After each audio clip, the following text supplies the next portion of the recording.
வணக்கம். சற்று முன் கிடைக்கப்பெற்ற மிக மிக முக்கியமான செய்தி ஒன்று வெளியாகியுள்ளது. அதிமுகவில் இரு அணியாக தற்பொழுது செயல்பட்ட சி.வி. சண்முகம், எடப்பாடி பழனிசாமி இவர்களுக்கிடையான மோதல்கள் தற்பொழுது முடிவிற்கு வந்துள்ளதா?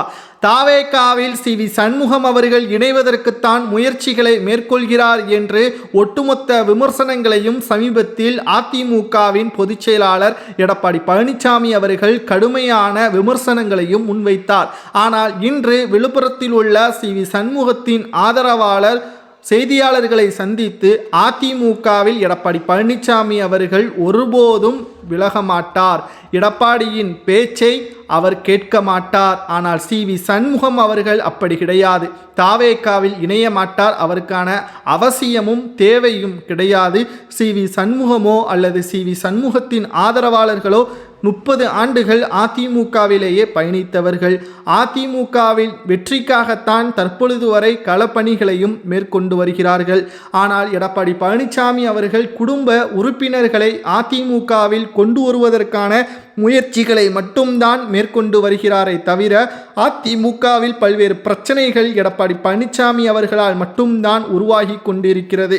ஆனால் மக்கள் மத்தியில் அதிமுகவின் செல்வாக்கு இன்னமும் இருப்பதாக எடப்பாடி நினைத்தாலும் அது தவறான ஒரு செயல்தான். ஏனென்றால் அதிமுகவை பொறுத்தளவிற்கு என்றைக்கோ தோல்வியின் விளிம்பிற்கு சென்றுவிட்டது.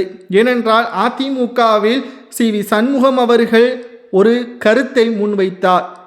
எடப்பாடி பதவியேற்று 11 தேர்தல்களில் தோல்வி. இந்த 11 தோல்விகளுக்கு காரணம் யார் என்பதை நிர்வாகிகளும் அறிவோம், தொண்டர்களும் அறிவோம். அதே சமயம் பொதுமக்களுக்கும் இது நன்றாகவே தெரியும்.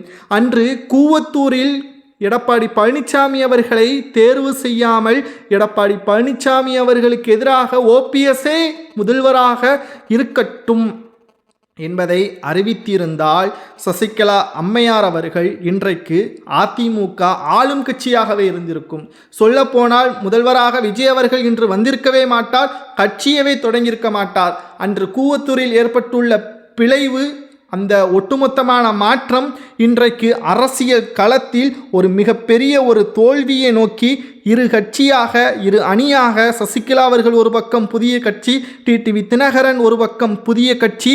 அது மட்டுமல்ல, அதிமுகவில் தற்பொழுது என்ன கள அரசியல், எத்தனை அணிகள் இருக்கிறது என்பது கூட மக்கள் மத்தியில் பேசும் பொருளாக மாறியுள்ளது.